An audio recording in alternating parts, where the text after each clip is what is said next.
Hello, my name is Jose Zuniga and I am a professional gardener. I'm here today on behalf of expertvillage.com. We're basically going to talk about the maintenance of your shrubs. As you can see, we planted a whole row, and first step to maintain a healthy azalea is any signs of any yellow leaves. Perhaps you're lacking acid, so be sure to add your coffee grains regularly or your acid that you purchase at the store. Another cause that could be, check the mulch. Remember, mulch tends to just wash off every time you water the plant. So perhaps we're not maintaining that moisture that we need, or perhaps we got too much moisture. So just kind of even it out. Don't forget that in the winter we do not water them as often as we would in the summer. Another thing, once the hatches start growing, it's going to take a while.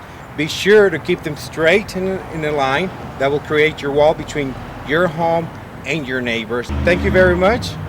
And this concludes our step-by-step on how to maintain our shrubs for the azaleas.